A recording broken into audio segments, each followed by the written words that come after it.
And I always said, I never felt like actuarial science, yes, it tested my intelligence, but I was like, everybody who does it is intelligent. Everyone who wants to do it. Everyone who comes in first year, you don't get in. And XI has high requirements. You don't just get in by the grace of God. You have good marks. Everyone's smart. But for me, it tested my perseverance and my determination the most. And for me, I always said, that's the key. Yeah, ladies. So the fellowship struggles, right? Because I remember I never got used to failing. I never got used to failing. You don't. And what would happen though is I would recover quicker than the last time. At work, once you become a FASA, the implications of being a FASA, especially a black FASA, female FASA, you are gold. FASA. You are gold. You probably think about all the opportunities and all the recruiters who are going to be coming after you. Hello, everyone. Welcome to the first episode, the very first vodcast that I'm going to be having. You might even, before I even get to the name of the vodcast and everything, I just want to reflect on why I'm doing this. Many of you would have seen my other personal vlogs on my YouTube. If you haven't, please check them out and subscribe. But yeah, now I want to take it up a notch. When I started my YouTube journey, I sort of didn't believe it. I didn't believe that I would be committed. I didn't believe that I would be consistent enough, And it's purely a function of me not having time for this hobby or what is going to become a passion before. Throughout my 20s, pretty much in the middle of books. So now moving it to the next step, I feel like it's an acknowledgement of the fact that I want to take this up a notch. I want to elevate myself. I've always seen myself as somebody who can host conversations. I know very interesting people. And I also have quite a critical and in-depth mind for me to be able to create content around this. So yeah, welcome to episode 1 of Safe Spaces, where I invite guests who will typically be my friends, family, and acquaintances to come share their life experiences, the lessons that they've learned, to motivate and inspire transformative change within us, right? My main belief is that the most effective way to invigorate transformative action in someone else is by sharing your life experience, particularly if you are marginalized, oppressed, or invisibilized, or part of such groups. So the people that I'll be bringing here today is to inspire you, is to get you feeling more confident and motivated to approach your own life in a very authentic way. So Safe Spaces, that's what Safe Spaces is about. Today, I just thought for my first episode, I start with something that's close to my heart, something that's current, that I'm, going through as we speak. I'm turning 30 next week. And, the last 6 months of my 20s have truly been so life-changing. I mean, I had a bit of a quarter-life crisis because, like I said, I spent my 20s studying away. And then once I was done with that, I literally had neglected my hobby. I had neglected my passion. And, now that I was done, I had to contend with all of that. Ask myself, what is the meaning of life? Acknowledge that, money is not going to make me fully fulfilled. And hence why I went into this journey of becoming a content creator, which is something that I've always done. In varsity, I did have a similar setup. I did direct a documentary as well. So I know I have the bone for this. So I thought, why don't we talk about the journey of becoming? Because, that's what's literally happening to us now. I feel like I got kicked out of the nest, Nobody ever told me that, these adult issues are serious. Growing up, now that I'm 30, a lot has happened, a lot of trauma, a lot of triggering. And, it's up to me to process it differently now, entering into the next phase of my life where, the playtime is over. I want to feel more sturdy in myself and I want to be more affirmative. I want to be conscious and I want to be very consistent with what my goals are. So I thought I should invite some of my friends who I know we've been through the trenches with, you know, everybody who's here, I've cried with them before, been through the most. So today I have here with me my two friends, close friends, Lufuno and Fulu. Lufuno and I met, 10 years ago? Yeah. In first year, ne?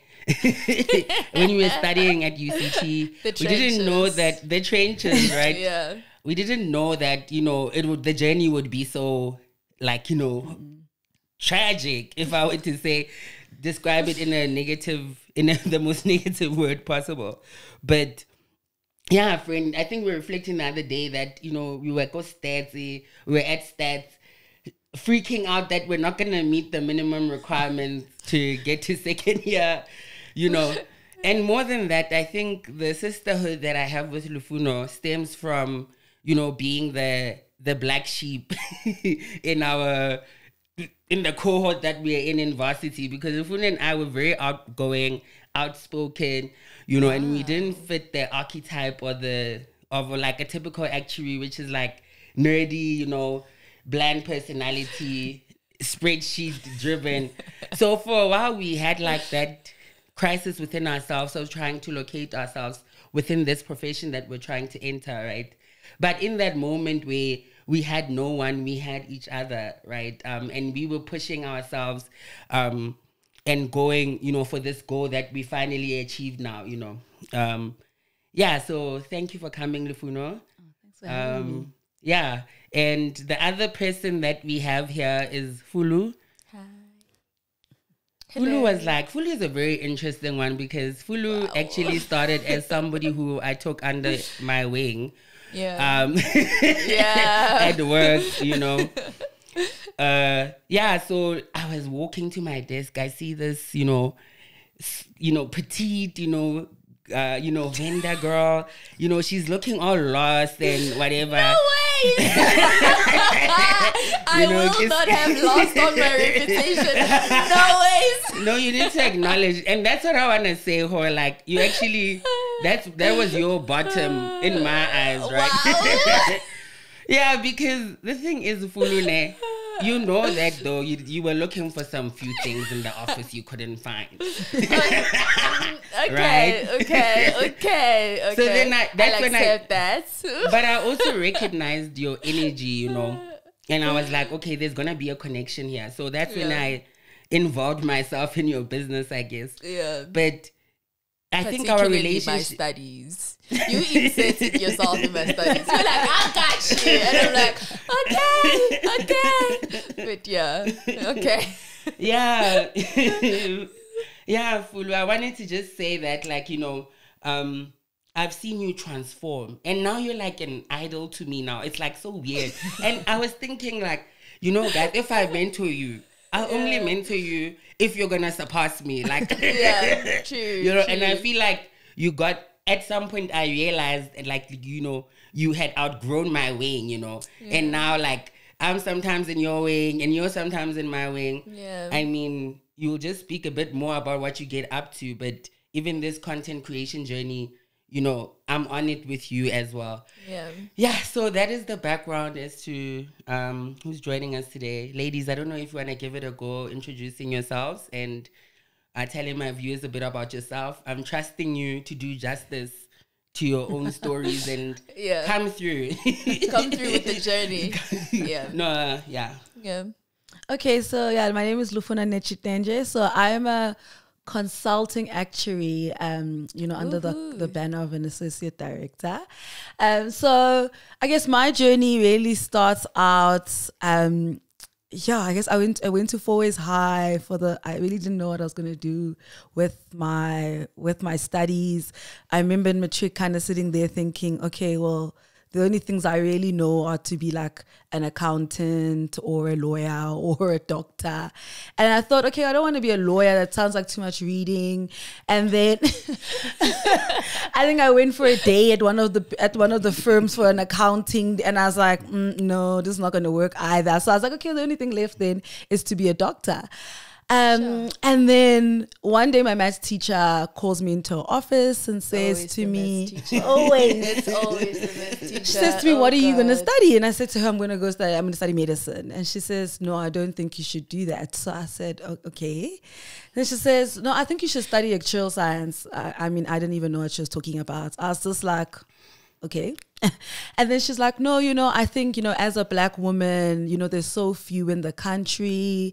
Yeah. It will work out and it'll be a great thing for you in the end. I think that's what you should do. And there were two people in the matric year above me who were doing it respectively at UCT and Wits. And she said, I mean, you have the same marks as them. Sure, it's only first year, but they said they're finding it okay. So I think you should just, give it a shot. I remember I then went home, told my parents. My mom was like, yo, I don't know what that is. But, if your maths teacher said it, cool. My dad was like, are you sure? Usually people don't get that thing. And I was like, yeah, I also don't know. But then the next week, we went to like a career fair. It's like the top 10 or 20 in the school, and Asa was actually there, and Shaw and Joe, who would end up being like my lecturers, actually at Shaw Matamvura. Yes.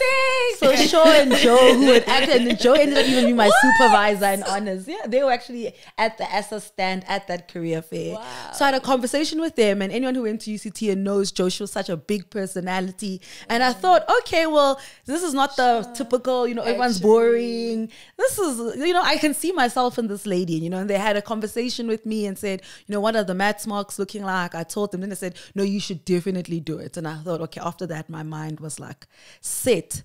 So went to UCT, really first time being away from home. I was a big mama's baby. It was a lot for me, those first few weeks. I mean, I remember standing in the queue to register, and, everyone's asking, what did you get for maths? People are throwing 100%, 98s, 97s.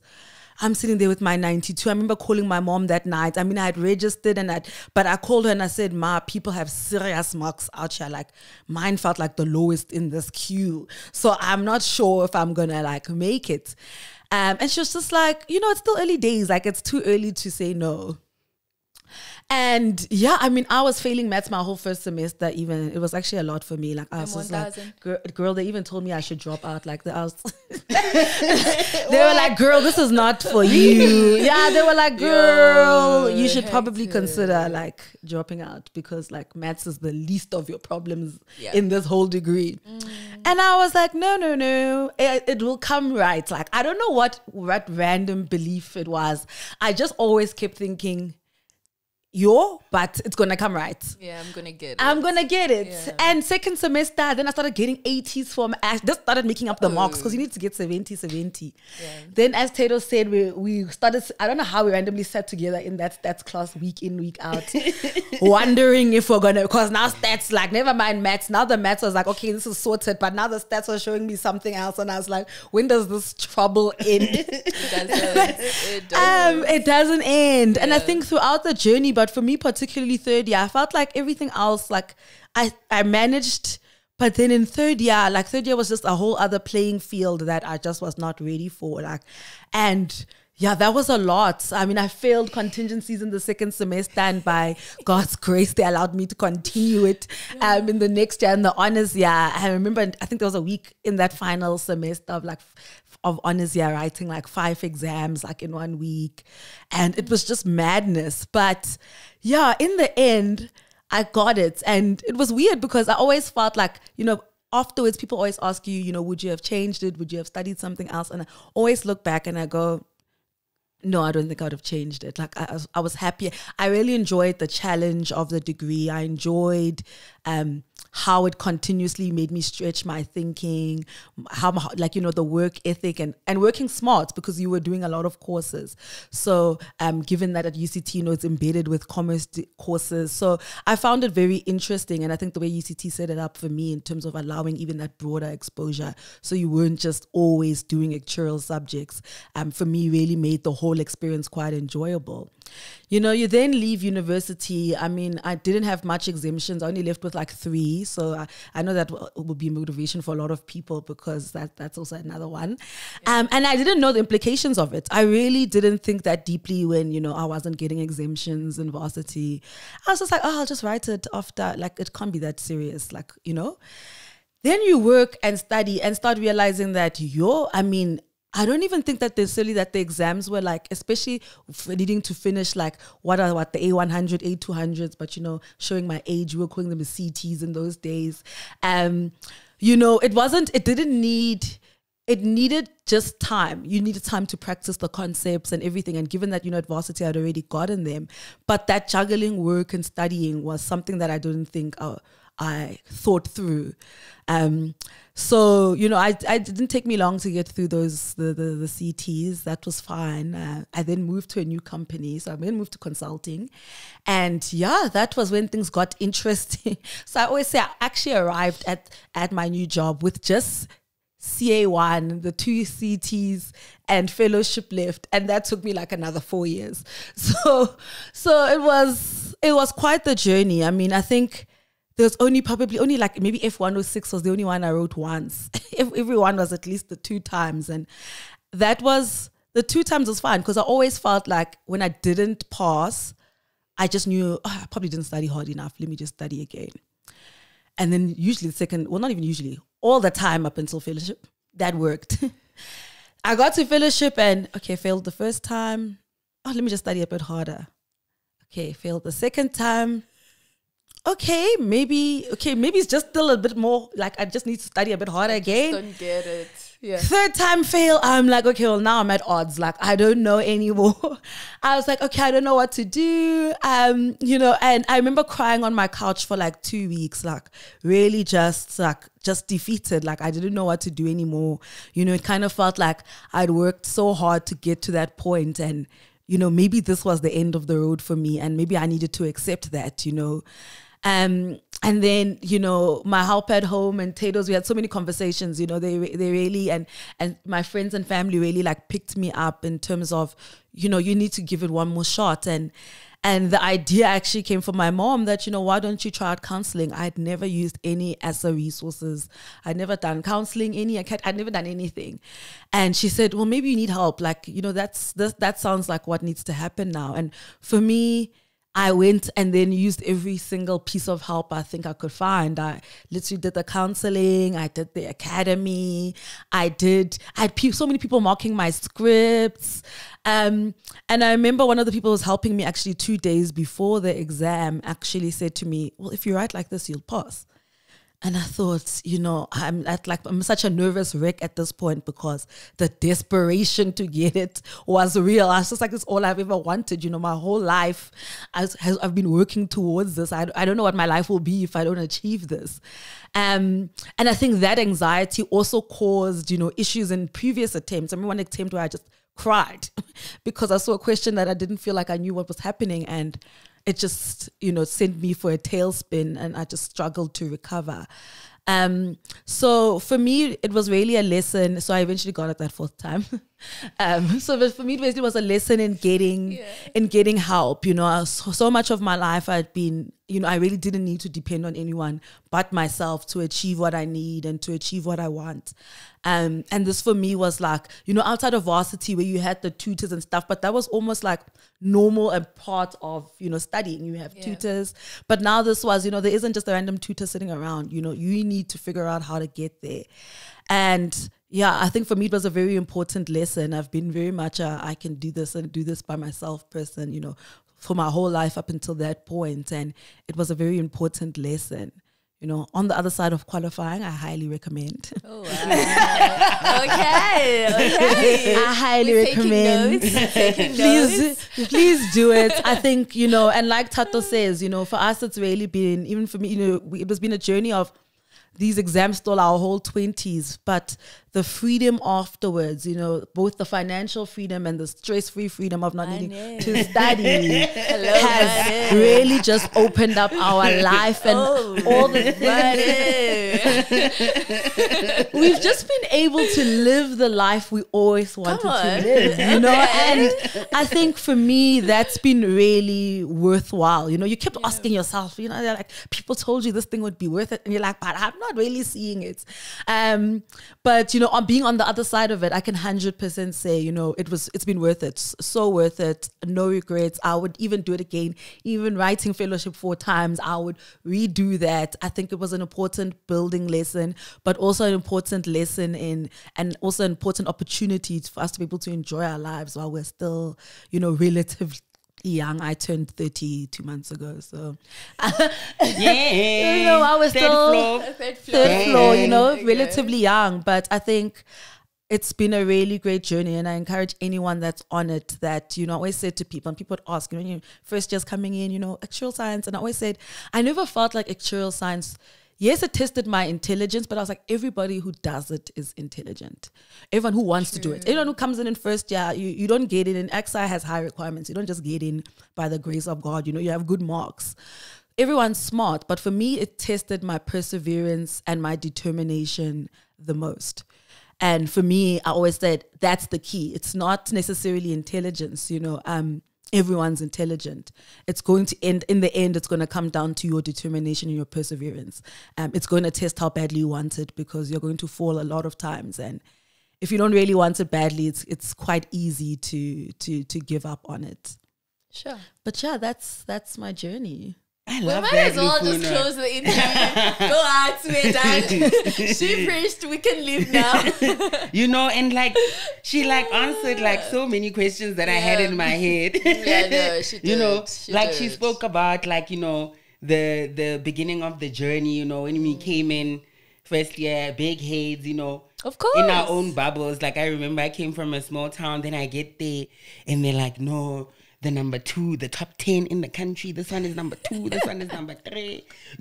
These ones, they did A levels. They already did first year math. Yeah, literally. And then also just transitioning to work, which was Lufuno started with 3 exemptions. I think I also started with 3 in a friend.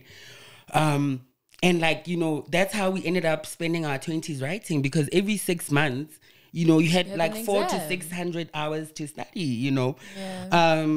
And I want us to delve a bit more into that later on. But what I also connected with Lufuno was when you spoke about your fellowship, your last fellowship attempt. I was there, right? And, friend, the last time that you tried that exam, I was really scared. I was scared because I could see that you were being put through your paces. Like you mentioned how you always passed everything second time at worst. But then that experience, you saying that you had to go through it. I feel like with adversity, we tend to not want it, but the lessons that come from it, and the person that you become. You mentioned how you learned the importance of support, Up until then, you could do everything by yourself, but you were taught to ask for help, which is something that I've seen you do even outside of your life ever since then. Yeah, thanks for sharing that, friend. Some of the talking points we will come back to after Miss Fulu introduces herself and tells us a bit about herself and her journey. No, I feel like my journey is very similar to hers, because I was listening to everything and I'm like, oh, okay, let me just start from the beginning. So I grew up rural Limpopo, deep Limpopo, and I've always been a smart child. I think that's what I identified with for the longest time. That was sort of my identity. I knew that through whatever, I'll do it. As long as I can put my mind to it, I'll do it. And I did toy around with ideas. I remember I wanted to be a pilot at some point. And then my dad was like, a pilot is a glorified taxi driver. Wow. So I was like... That's an interesting take. Exactly. Like, okay, maybe not a pilot. He's like, you're so smart. What else do you want to do? I'm like, I don't know. This was around grade 9. So I was toying around with, okay, do I become an engineer? I mean, I love fixing stuff. Do I become an engineer? What do I become? And I remember there was this external assessment. So in Limpopo, I don't know if other provinces do it as well, where we all write, like we call it a common exam, because you essentially writing, all public schools are writing the same exam. And I got 100% for that exam. And he's like, it's one thing to get 100% in an exam that is set by the school, but if you can take it up the notch and get 100% for an exam that was actually set by an external person, then I think you're really smart. So what do you want to be? I'm like, I wanted to be a pilot, but now my dad says a pilot is a glorified taxi driver, so that's not happening. And he's like, have you heard about actuarial science? So I'm like, what is that? He's like, no, go do your research, and I think you'll be good. You'll be a good fit for actuarial science. So it's always the maths teacher. I blame it on the maths teachers. And yeah, I did my research. My sister was in varsity at the time, so she connected me with a couple of people doing actuarial science. And funny enough, we didn't have like actuarial people coming talking to us like you guys did. We were just relying on word of mouth and other people doing actuarial science. So that is sort of how I heard about actuarial science. And yeah, I was like, I think I want to do this. I think it's interesting. At that point, I was like, anything that's challenging, I want to do it. I just want to challenge myself. I want to prove to myself that I can actually do this thing. And in retrospect, I didn't really know what actuarial science was. Besides, you go to the internet and they tell you that, you just have to be really good in maths. You use stats. They talk about future events. And it sounded cool. I'm like, okay, smart people do it. Not everyone do it. Apparently we get paid really well. So okay, there's money, not a lot of people, so this is like a very elite group of people in South Africa. So I'm like, no, why not, let's do it. So I decided I want to be an actuary grade 9. Grade 10, I remember I used to obsess over metric results announcement, like on TV, on radio. In grade 9 already. Imagine. I was very focused. I knew what I wanted. So my mom knew, Jan, I'll be at home. I'll first start with the, TV announcement of results the day before everybody gets the results. I'll be there like looking at all those kids with the Minister of Education. And in my mind, I thought, I want to be that kid one day. Like, I want to be on TV because of matric results. And the following day, it will be like, our local radio station, Para, will be announcing results. They'll be interviewing those matric students and all of that. And I remember grade 10 was what, 2013, I think. That was a long time ago. But I remember... Girl, you are young, yeah. Yeah. I remember... I told you she's a high flyer. I remember then they were announcing results and all of that. And there was this lady from Glencowie High School in Limpopo. A very random school. Like in Limpopo, we know the top schools. Mm-hmm. It's Mbiri, of course, Tengwe, perhaps War School, and then... Chivase sometimes. So it's like, okay, this is pretty interesting. This girl is coming from, a typical rural school. No one has ever heard about that school before being announced on radio. And she actually said she was going to do actuarial science. And the day before, she was the #1 top student in the whole country. So I was like, damn, gal, you're my inspiration. And I knew that's what I wanted to do. So I'm like, oh, someone is doing actuarial science. So, okay, this is actually doable. And she's not coming from a private school or anything. It's a rural school. So I saw myself in her so much that, you know what, if she did it, I can actually do it. So grade 11, grade 12, we went to grade 12. I worked really hard, grade 12. And I actually ended up being on TV. Yeah, I made it. I made it. Yeah, so I was actually on TV, had lunch with the Minister of Education. So you're those students Tato was talking about in our class. So people are like, that's number 3, 4. And you I don't even know what number I was. Yeah. And she decided in grade 9 that she's going to be like that. Yeah. I was like, this is what I want to be. This is what I want to do. And yeah, so I went, had lunch with the Minister of Education. It was really nice. Met other really smart people. We were just all nervous the whole time because we didn't know which position why you were there. But okay. yeah, so there's that suspense where you find out with everybody else, like when they announce on TV, like, oh, you position 1 in all the quintile schools in South Africa, which was what I was then. So I was like, oh, okay. So you know you did something, but not what exactly. Yeah, so it's like, you know you did really well for you to be called, but you just don't know, your results and all of that. So they did the announcement, and then the following day we had to travel back to Limpopo for them to announce the provincial results. So you're getting there now, you're also seeing like other people. Of course, you know, you notice other students. We were probably attending classes or whatever together during the year. So we're there, we're also thinking, okay, you still don't know how you performed even on a provincial level. Results came out. They started announcing like subject awards. So I was like top student Tivenda home language, top student English fall. I got like 100 in 3 other subjects. 100. Yeah. Girl. 100. 100 is like 300 out of 300. I always think like such things, they make the system go crazy, right? Yeah. It's like, are there really spaces for 3 digits? Yeah. There are 3 They spaces. have to make yours manually, probably. They had to put it in like, okay, this is a special one. But yeah, so got those awards. And I think pretty much by the time they did like the top 10 in the province, I knew like I was already in the top 3. I was like, there's no way. I'm probably somewhere in the top 3. I got like most awards. So I'm leading here. And then the moment came and then they were announcing like the top 3. There was this one guy I knew like, okay, I'm competing with that guy. And then they announced, they're like, okay, you're top student in the province. And then I walked over to the stage and it was like, oh, I did it. So yeah, from there, now it's like you coming from a village that nobody knows you. And then this thing happens and suddenly you're famous. Like, you are famous, you're getting interviews left, right, and center. People are coming to your house. I remember my house for the first like week, everyone like used to just come over to my house to see me. And they'll be like, oh, congratulations, we're so proud of you. The chief came, everybody came. And I remember the same day they announced the results, my parents actually arranged like a surprise party back at home. So I'm going back home. I'm like, yo, it was such a long day. I want to rest. Only to find that there's another party going on. It's a surprise thing happening. So from there, it was like, I'm living this high life. I was leading a very quiet life. Nobody knew about me. I was just studying all the time. And now people are coming. They want me to talk to their kids. They want this. And I'm like, okay, I'm quite a celeb now.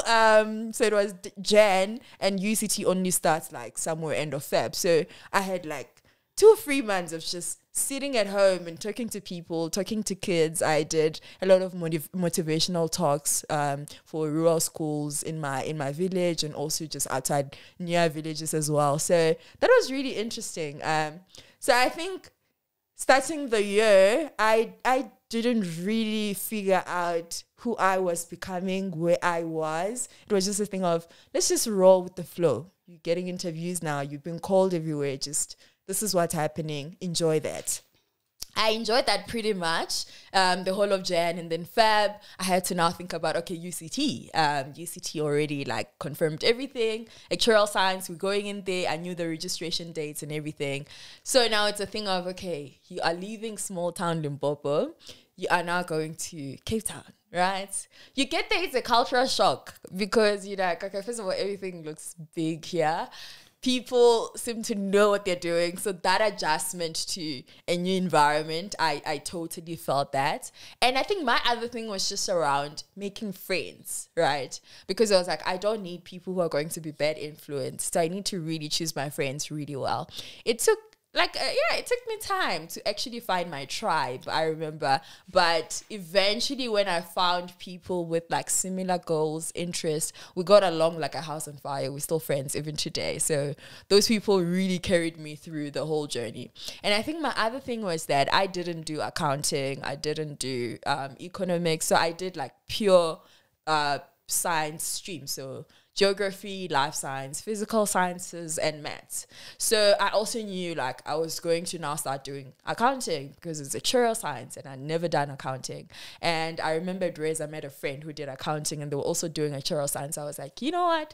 I'm going to need you as a buddy because I don't know debit, credit. I literally didn't know anything. I was like, I don't know debit, credit. I don't know what's going on. So I was on campus and people would like recognize me because even at Reyes, people would Google who are the top students and all of that, who went, you know, to the nationals, who was on TV. And people would Google and say, you're that girl. And I remember I told everybody at Reyes that, I'm so sorry if you're watching this. I told everybody at Reyes that the person they saw on TV was my twin sister, and she's doing medicine at UCT. It was me. And they bought it. And I was like, yeah, she's in med school, guys. It's not me. So you said med school because you know they won't be on other campus. On a whole other campus. They're on a whole other campus. So I was like, I'm safe. As long as they don't, I'm like, no, my sibling, you know, my twin sister, she's in med school. She's actually the smart one. I'm just the normal one. And I think looking back why I did that, I kind of knew that my journey wouldn't be as smooth sailing because there were a lot of things. I think I recognized upfront that there were a lot of things that I had to learn. It's like literally changing streams altogether. So I'm like, okay, cool. I'll need help. And so I had my go-to people, my buddies who I know if I need accounting help, this is my go-to person. And I just put my head down and the whole purpose was like, let's just get through first year, get to second year and see if this is what we really want to do. So yeah, that journey, I think my first year was relatively smooth, had some challenges and hiccups with coding, you know, in Python, computer science. That was like my first fail in varsity.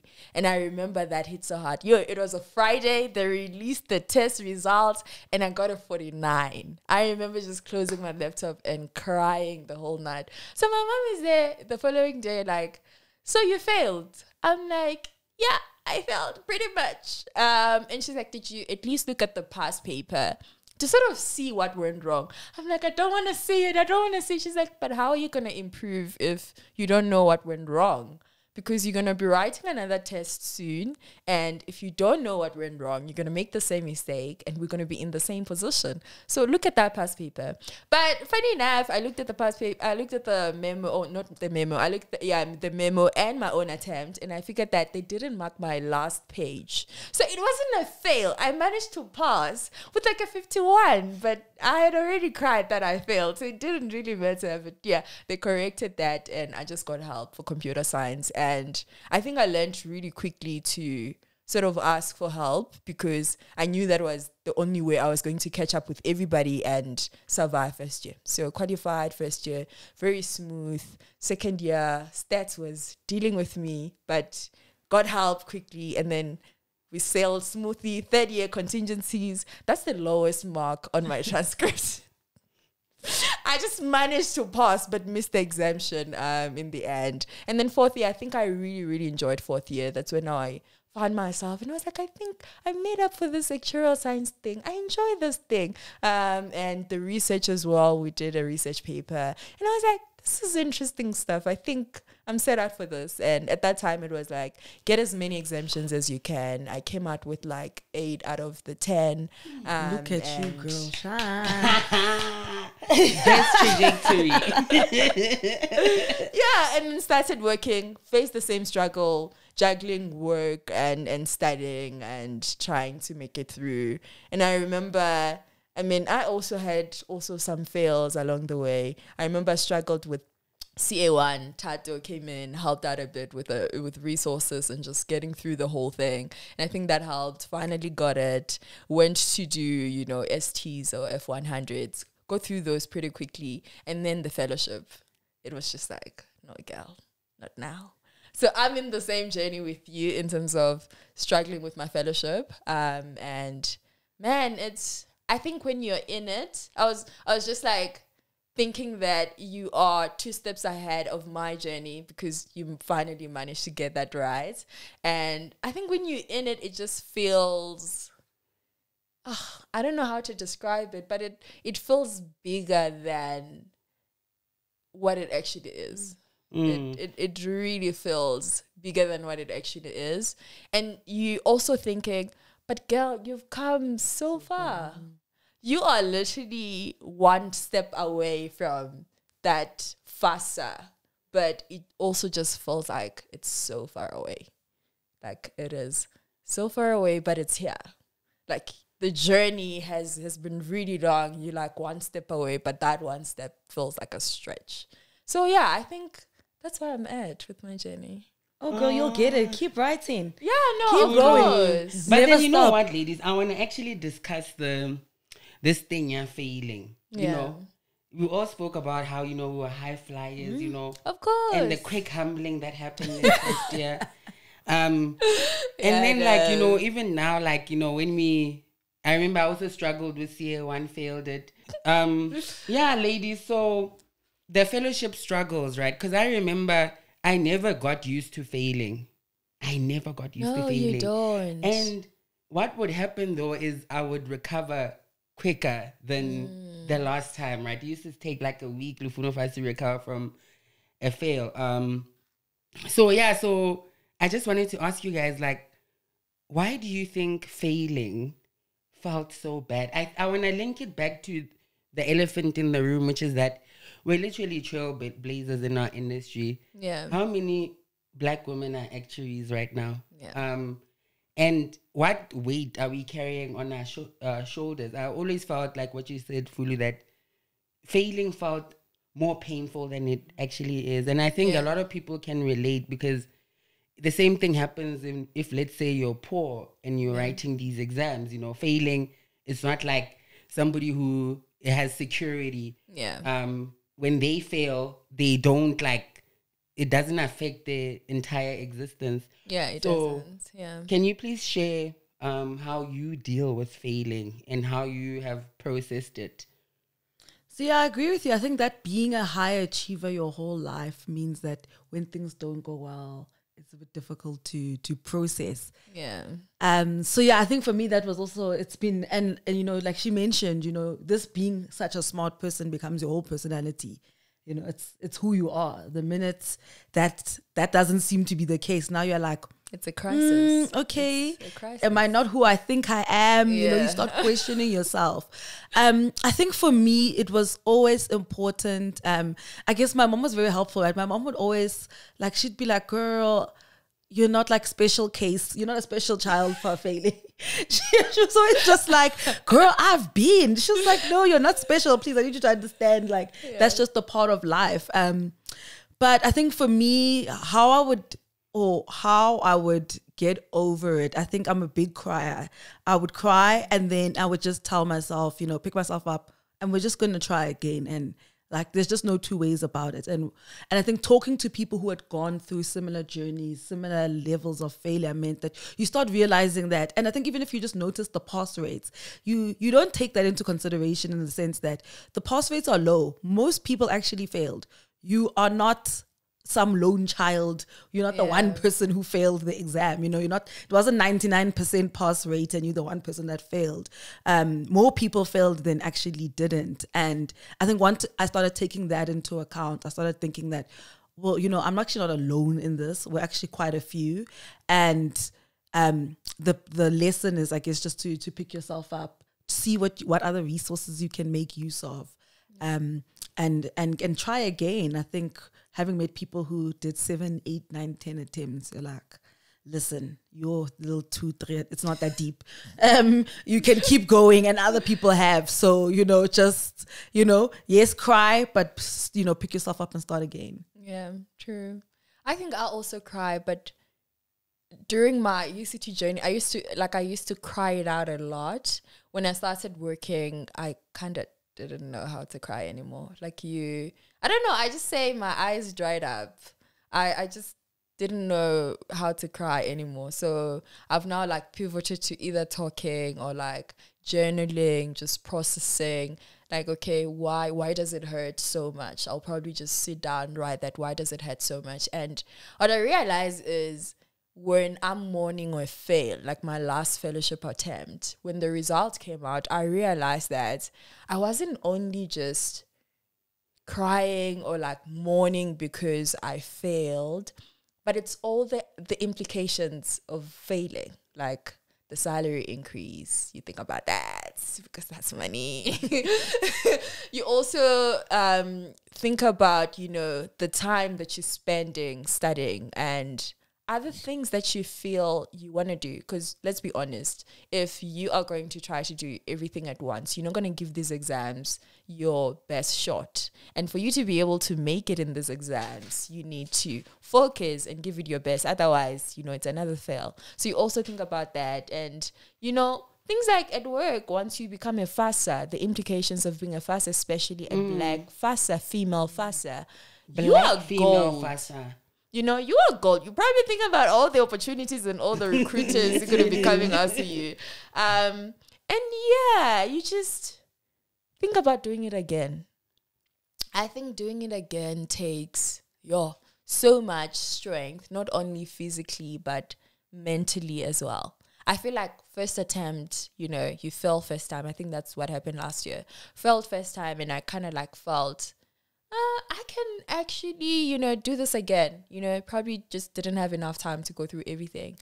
And then when you do it again, you're like, okay, cool, I think I get it. But still results come out and you're like, okay, seems like I didn't. But gathering that mental strength to do it again, I think that's also one of the hardest parts of just getting over the fact that you failed, because you still have to sit with those notes and you still have to go back and write that same exam, read those same materials that you thought you understood the last time, but turns out you didn't.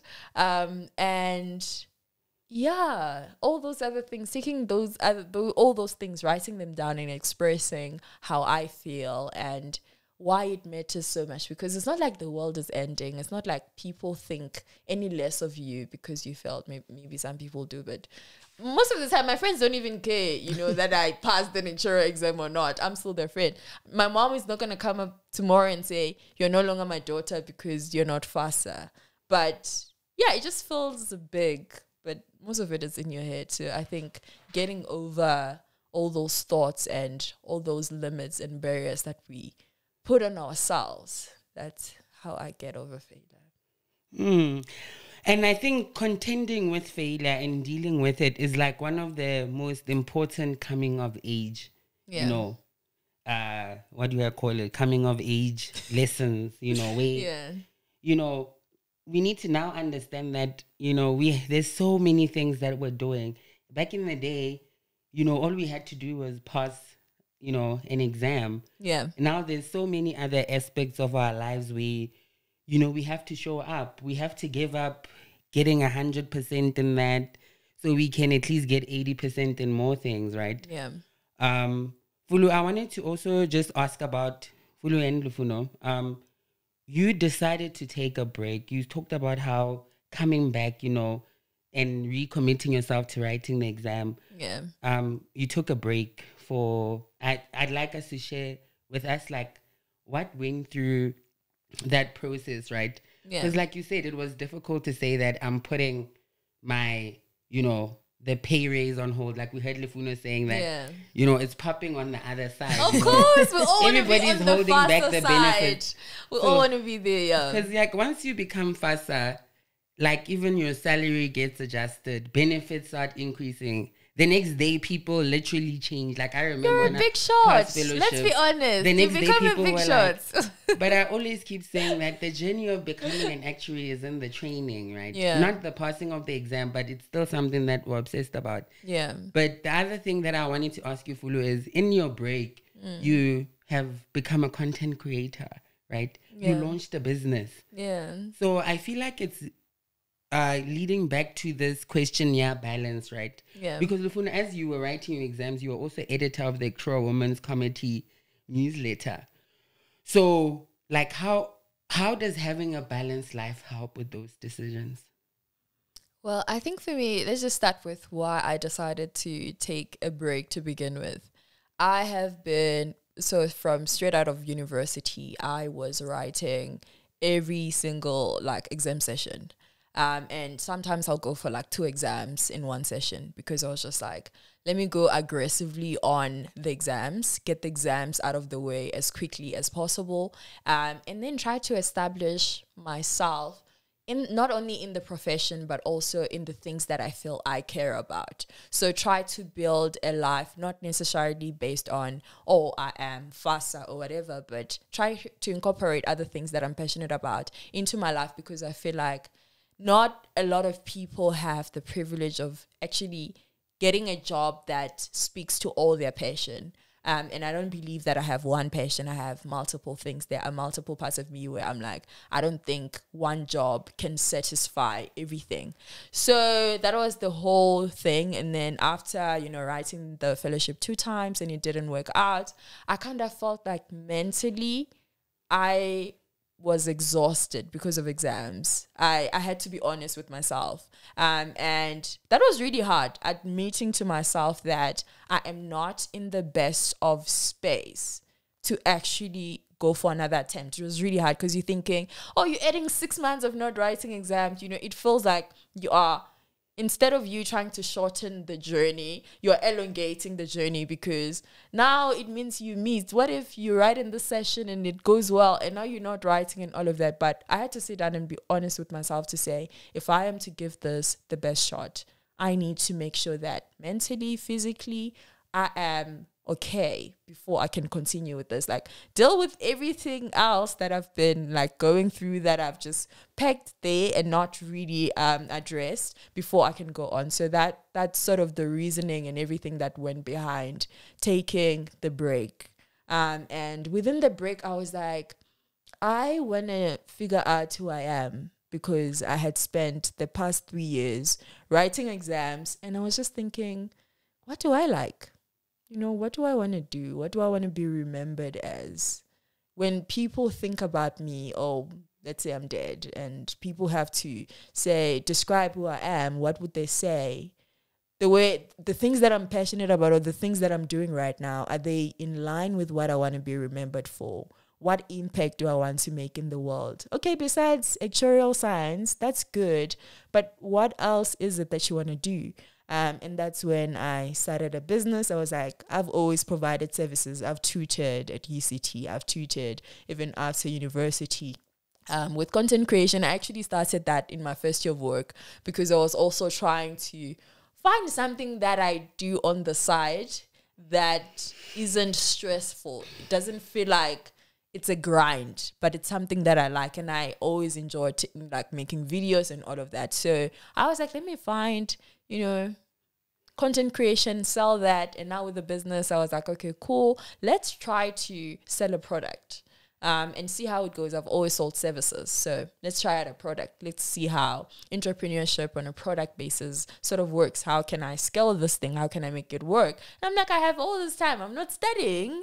Okay, at least not actively. I'm not, you know, tied to an exam happening now or like in 2 months' time. So I have all the time in the world. Let me give this a shot. And so, yeah, that's the whole summary of what happened during the break. And yeah, it sort of helps. I think we get trapped into studying and the whole XI journey, and we forget that we are still people at the end of the day, and there's so much to you than an exam or like a P next to your name because of exam results and all of that. So yeah, I think the break was good.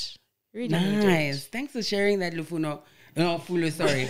I was actually about to say, Lufuno, do you have anything to add to what Fulu just summarized so in such a beautiful way? I found it interesting because I think, you know, anytime I say, you know, the exam stole my 20s and now I'm living my best life, people always like, but you were living. Like, what are you even talking about?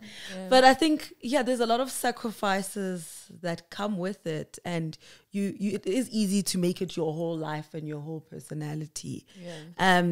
But yeah, even with the AWC editor thing, I actually used to write. I was actually such an avid like story writer growing up, and I had completely forgotten about that. And that gave me an opportunity to be able to explore writing and putting pieces together, and I've really enjoyed it. It's a lot of work, but I've really enjoyed it. Nice. So you see, and I knew it was gonna come to this, even though we've let the actuarial profession or our dedication to becoming actuaries, which is something that's worthwhile, right? Even though we've let it like consume us, because I've also been saying the same thing when we started, that my 20s, literally, I gave them away to these exams. I don't think it's healthy to do it that way. It works. When it works really well. But also when it doesn't work really well. Yeah. You want to fail an exam and not feel like your entire world is shaking, you know. Yeah. And I feel like when you have other things, if you take care of your hobbies properly, if you take care of your passions properly, you know, failing an exam is not going to be as devastating as it was to the way we experienced it. So just to also close off the conversation, so with with comments on this, but I wanted you to just say something about representation, because at the end of the day, this podcast was to speak to someone who's watching this, right? And we all know who that is. Probably somebody Black. We spoke about how, you know, there really isn't much career guidance, and how we ended up in this field. It was by chance. And one of the things that I hope this episode will do is to, you know, be that, you know, I was watching this YouTube channel and there were these 3 Black ladies that I could see myself in, you know. I don't have to be this nerd. I can be an entrepreneur, a content creator. I can also find time to edit a magazine. I'm also going on my own content creation journey. So tell me about the significance of representation in your life. The significance of seeing someone above you that looks like you in the industry and in general. If you could just comment on that. Yeah, I'm happy to start. So I think for me, it really means a lot, which is why I think, you know, as I've progressed in my career, being that for other people has been really important for me. I remember in first year at UCT, there was that like there was like a newspaper outside of it, like BT. And I pick it up and it says 5 of the 8 Black qualified women came from UCT. I had no idea who even one of them were. I didn't know who any of those 8 people were. Yeah. But I thought, well, if there's 8, it means there can be 9 and I can be one of them. And, you know, we'd all constantly attend those like Asaba events and, you know, you'd have different women, you know, presenting to us. And you're like, oh, I can see myself in that. And it means it's possible. And I think that I guess something like this also becomes very important because it's very important for somebody to know something is possible. Yeah. You know, yes, you want, you know, it could be nice to break a ceiling or be the first, but I think knowing that it's possible is a very big motivator and very inspirational for people. So for me, it's very important. I mean, I looked up to people I didn't even know. I got to interview Ndiwo a few years ago, and she was the first one. Yeah, so she was the first one. And I mean, even just, you know, her and speaking about when she was writing fellowship, that, you know, if we thought we felt weight, you know, for her it was the weight of, if she passes this, she's the first black woman, you know? So I think that was very inspiring. You know, leaving that conversation, I was like, yo, you know, I really went to CT. I just read there were, you know, 5 of the 8. So I didn't know any one of them, but I just wanted to be them. And I think that for me was very important. So representation means everything. And that's why for me, I try to make sure that I pass it forward the way it was passed down to me, even if people didn't know they were doing it. I love that. Thank you, Luf. Wow, that is so beautiful. That's so beautiful, yeah. No, it means everything. I feel like I just... She took the words out of my mouth. Well, we need to say them twice to make sure they land, right? Yeah, she took them right out of my mouth. But I was also going to touch on the fact that when you see someone like you who has done it before, it tells you that it's possible. And with all the limits that you put on yourself, I think just seeing that someone, you know, who has done it, it just forces you to push. And yeah, I love having conversations with such people because they broaden your perspective. And I think it also comes with, you know, how much we gravitate towards people who are like us. So when you see that, you also feel, because it can get really lonely. I mean, if we can count how many Black female actuaries, qualified actuaries are there in South Africa, and you suddenly, I mean, being a FASA, right, puts you on a different plane in terms of just work and the stuff that you do and meetings that you attend and the things that are expected of you. So seeing those people there who are doing it on a day-to-day basis, say, in as much as there may be, you know, less than 200, I think 200 is even a lot, less than 200 qualified Black female actuaries, if there are a few who are actually doing it, then I want to be a part of those people, and also I want to encourage other people to join as well and be part of the journey. So yeah, it's important. Yeah. So this conversation has been very interesting. I think we covered everything that I wanted to get out of this conversation. We touched on sacrifice. Yeah. We touched on determination, conviction, you know, the importance of, you know, picking yourself up, you know. Yeah. And being dedicated to something, but also having a balance in life. So just to close off, thanks everyone for watching. Can you just tell us, my guests, just tell me one sentence about the experience here today or what they've learned, just a sentence or two to just reflect on after we leave. I'll start. Yeah, I'll start and say, keep going. I think that's what I learned today. For me personally, that's my word that I'm leaving this room with. Keep going. Life is so much bigger, beautiful when you step out of what you think is bigger than you. Yeah. For me, it's giving back. I think we are the product. I always say I'm a product of people putting their time, energy, support into me. And I think it's important to give that back. So, you know, when you invited me for this, it was an opportunity that somebody's watching who doesn't know actuarial or is thinking of it, and you know, is just looking for, does anyone who looks like me, or you know, looking for more information can come and see a video like this and get an understanding of the whole journey. I think giving back is very key to me. On the back of how, you know, people giving into me, it's important for me to give back. Thank you. I really, really appreciate it. And that's it for episode 1 of Safe Spaces. See you guys soon.